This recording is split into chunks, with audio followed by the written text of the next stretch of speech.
Oh, hi, Yogesh. Thank you for joining me today in this fireside chat.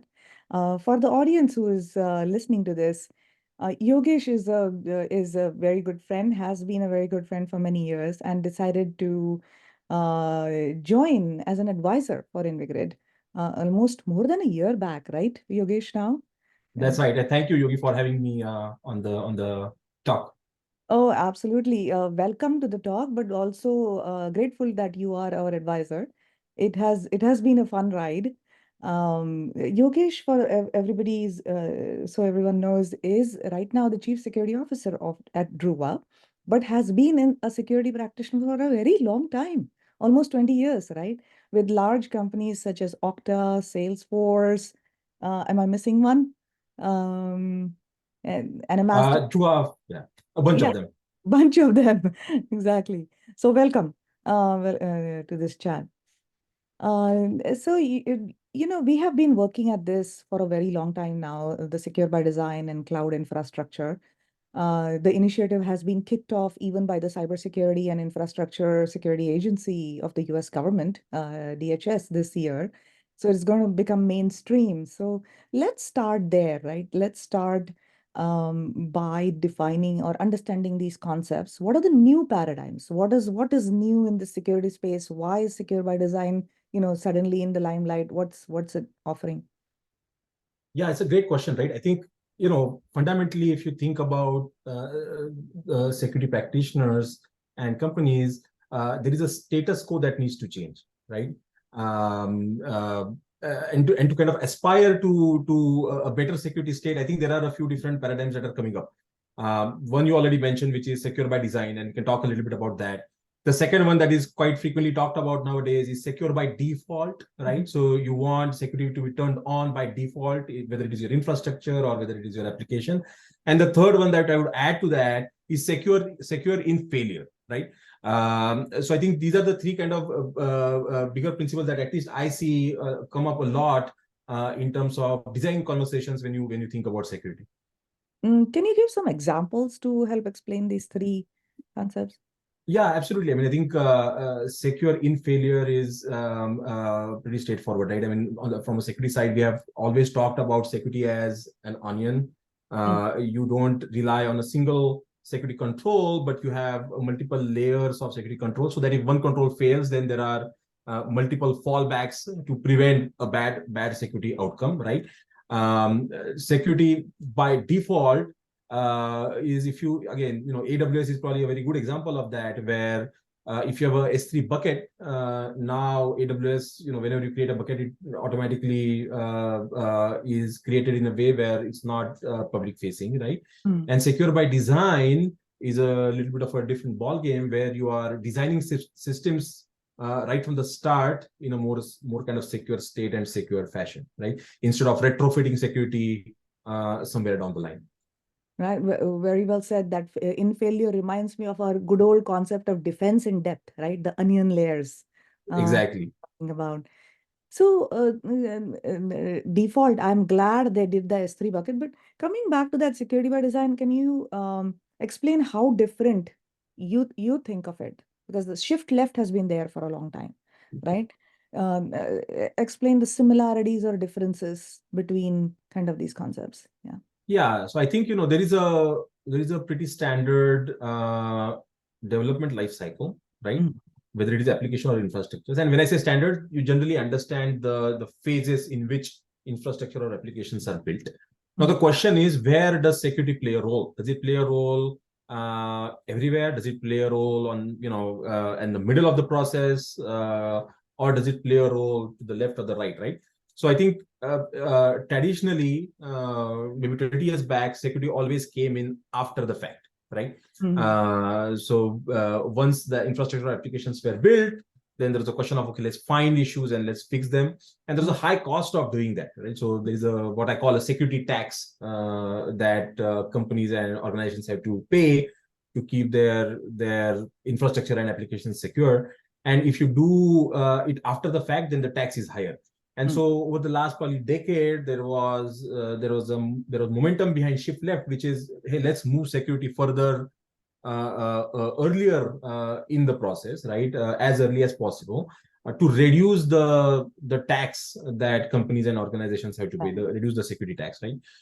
So when I think about shift left, it is still part of the process, part of developing and testing and releasing your software or your infrastructure just earlier in the process, right? Secure by design is a little bit of a different concept, because you are kind of going and putting security before the start of the process, right? Yeah. So you are starting from a secure state rather than adding security at an earlier stage. So I think those are the two fundamental different things. The outcomes are also fundamentally different, right? Secure, if you shift left, you are not really reducing the number of security issues. You are reducing the number of security issues that come out of the door, but you are still, the security issues are getting introduced. You're just fixing them earlier and reducing the security tax. But secure by design, you are actually just reducing the number of issues that can come up, because it's a different kind of paradigm. You're not creating those issues in the first place, right? So fundamentally and phenomenally different concepts. Yeah. So how does one go about doing this? Say the value seems to be very clear, right? How does one go about this? How the CISOs are experts in the security field, the infra leaders or application developers are. How would you do that? For where do you begin? Where do you start? Yeah, I think, look, I mean, even if the value is clear, right? If you think about where the world is going, we have large scale cloud transformations going on. A lot of companies are uplifting and shifting infrastructure to the cloud. Complex interconnected hybrid clouds, right? So you have AWS, GCP, you have on-prem, and all of these things are connected. So it's a complex technology stack. That's number one. The other part is you are constantly finding security issues, right? And it's not it's a moving target, right? So it's a whack-a-mole kind of a problem, where you are finding a lot more issues in a very complex environment, which is not sustainable. And a lot of security teams are in this state where, okay, there is a new CV, there is a new CV, there is a new configuration issue, there is this configuration issue, and really the budgets and the appetite of infrastructure or IT teams is not keeping pace with the amount of issues that are being found and that are required to be fixed. Now, the other thing that we have realized is putting humans in the loop doesn't always solve the problem, which is like, hey, if you decentralize security decision making and say, well, somebody else will solve it, or downstream or other teams will solve it, that's not going to solve the problem, right? And that's why security design value kind of comes up, where it's kind of very important for removing the ability for humans to make mistakes, right? I mean, traditionally, if all of the approaches outside of security by design have been somewhat dependent on the human to make the right security choices, and that doesn't always work, right? And that's why secure by design, or even secure by default, kind of removes that choice that humans have in terms of whether they opt for security or not, right? So I think that's phenomenal, and that's very, very important to change the status quo of where we are going. So coming back to your question, how do we do this? It depends on where you are adding security by design, right?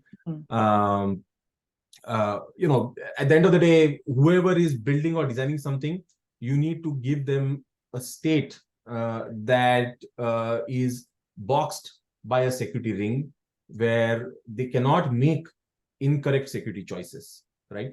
And there are quite a few examples of how you would probably do that, that we can kind of talk about. But again, I mean, if you're talking about software development, then there is a different way to implement secure by design. If you're talking about infrastructure, then there is a different way to think about secure by design. So it just depends on what specifically we are talking about. But the fundamental concept there would be, hey, let's remove the choice that the developers or infrastructure or IT people or anybody else has really to make a security decision. Let's give them or enable them to build whatever they are building in a secure fashion, in a safe way, so they can actually innovate. So automating some of this control choices that are even available to them, right? Correct. I mean, I wouldn't necessarily say automating. I mean, again, I think, not even providing those choices Not even in a providing way. choices. Yeah. Yes. Right. Exactly, exactly. So I remember you talking about the leaky ship problem, right? So that whack-a-mole job, it never goes away. And then how do you tell the board? How do you tell the board that we have we have okay, we moved from 500 issues to 200 issues, but the board still wants to know whether the 200 issues are serious enough and what actions they want to take. Can you ever get to a state of zero? Can we ever get to a state of zero security issues?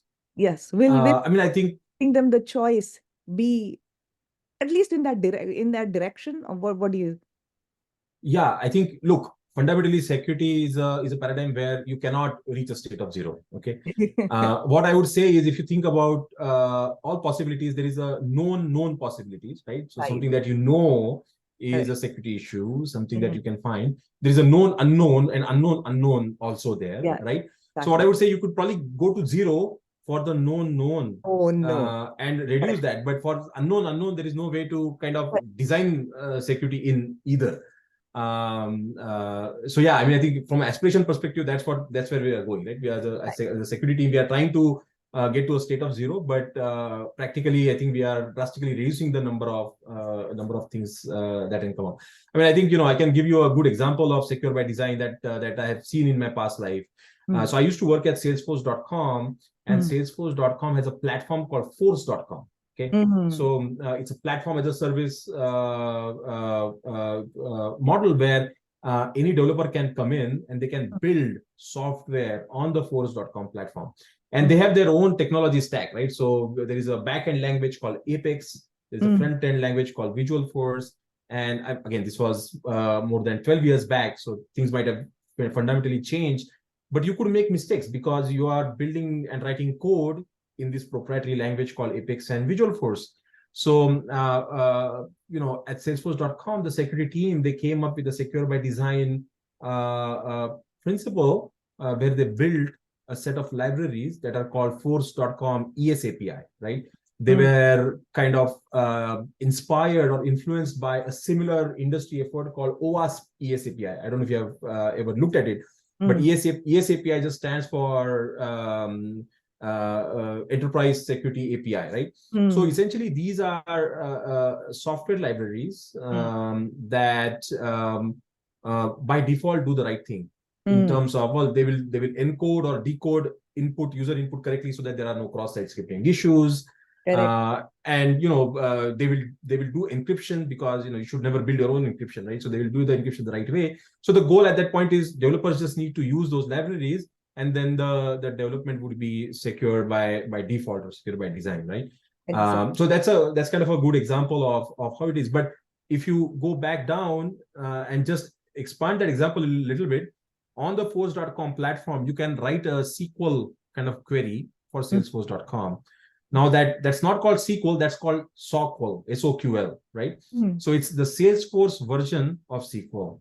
Yeah. Now we all know that SQL has security issues if you do it wrong, right? The most famous being, you can do SQL injection, you can do blind SQL injection, and developers used to make tons of mistakes. They probably still do, where applications were vulnerable to SQL injection. So this is like a great example of secure by design.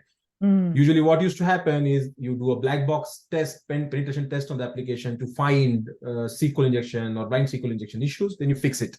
Shift left would be, well, let's just do some code review, or let's use Fortify or some static analysis tool to find patterns of SQL injection code Yeah. in the code, right? Again, there Correct. is a cost. I mean, if you find the pattern, then you need to go and fix it. But what Salesforce.com did is the SOQL, which was a derivative of SQL, they just prevented somebody to kind of create those kind of SQL queries in the backend. So there was no way, and probably even today, there is no way that you can do a SQL injection kind of attack on the Force.com platform, because the paradigm itself is secure by design. Correct. They built it thinking that, hey, we don't want SQL injection to happen, so we will automate, we'll create parameterized queries downstream, and we'll not even let the developer kind of create queries on the fly the way SQL injection happens, right? So great example of Fantastic example, Yogesh. What a yeah. fantastic example, right? That is on the application side. Similar things can be done on the infra side. And so basically what I'm hearing is, let's not even, if it were possible, reduce the choices that they have, the insecure choices, the ability, and deal with the known knowns, right? Yeah. Unknown knowns can is a little, but at least when if we deal with the known knowns, we don't, make those silly mistakes, right? That Yes. don't allow for those mistakes to even be introduced in the first place. What a fabulous, yeah. Yeah, Uh, and I think one more example I will give is not exactly secure by design like the way mm, I talked about for post.com, but if you think about containers and operating systems, mm, downstream, everybody is just patching, right? There's the new package, new CV, patch, new package, new CV, new operating system, patch. But really, the earlier state would be just a mimified version of what you need, or a mm. golden image even, right? Yes, If you create an AMI that is mimified, where it only has 2 or 3 packages that are required for your software to run and correct. nothing else, Yeah. then you are reducing the downstream impact of doing that. Now, you're not necessarily designing anything there, but still Exactly. fundamentally the same concept where you are Correct. kind of moving it before everything starts. Correct. Keeping the known knowns, to the Yes. to zero, and then unknown unknowns, we'll deal with them as they come. Yeah. Correct. Well, Yes. fabulous. Is there, and we are from I think we talked about new paradigms, some examples. Um, from a risk reduction perspective, this seems like a very overarching risk reduction. This seems like a no-brainer, right? Follow this path. You gave us some examples on how to do it. Would this need any cultural operational changes in the way we operate today? Right? The teams are very siloed. Some of these not even giving them choices. For example, uh, can security teams even influence that? Can they even how do they insert themselves? Uh, let's take infra for example this time, or the golden images or whatever. How they don't run the infra. They are not the ones coding. So what kind of operational changes might be required, or process changes or culture changes might be required to make this happen? Yeah. So I think a lot of them, right? I mean, it's not just the question is not just about secure by design, but any kind of security consideration that Mm, has high impact, high cost, mm, and a change requires change management, right? uh, So yes, there is cultural change required. There is a change required in terms of the mindset mm, that operations and infrastructure or technical teams need to have to kind of adopt secure by design, because you are removing power, right? I mean, I think even if I was building something, I would not like to be restricted, in terms of how I'm designing or building things, mhm, because priorities are different, right? If mm, I am an infrastructure developer, my priority is to build infrastructure and make it work, mm, make it more efficient, make it more performant. mm, It's not always make it more secure, right? mm, So I think that kind of comes up and plays a role almost every day in any kind of any security teams kind of drive. But that cultural change is not that difficult, right? Now if you think about ROI, mm. there is a cost associated with security. You are paying the security tax. Now, if you ask the question, who is paying the security tax? The Right. security team is not paying the security tax. It's the infrastructure teams, the IT teams, the development teams that are paying the security tax. Mm, So at some point, the security tax is untenable, right? And mm, that kind of creates a lot of friction between security teams and other teams, because the security teams want the security tax to be paid, but the downstream teams are working on different priorities, and they have a finite set of resources in terms of man hours to kind of devote. So there is probably a threshold, and every company would have a different threshold, different risk appetite, mm, where it's the right kind of conversation to have in terms of, hey, instead of paying the security tax here, let's pay a fraction of that tax earlier during the design phase, or even before that, in mm. changing the culture and using secure by design, so that we are not retrofitting or whack-a-moling and trying to fix security downstream. Perfectly said, that risk appetite and understanding that, I think bring that might probably bring the teams together. But there's one more thing, right? I mean, that it also takes us to this, and what do you think about that? From secure by design to well architected by design, right? Then you are doing even from a performance perspective, resiliency, availability, building all of that as well in making all teams happy, right? Even business wants to make sure it's well scaled. So allowing for that flexibility and the choices is very critical. So it's Yeah, uh, absolutely. I mean, I think again that mindset shift is mm, starting to happen. At some point, it will completely happen, mm, where the infrastructure teams own infrastructure, right? mm.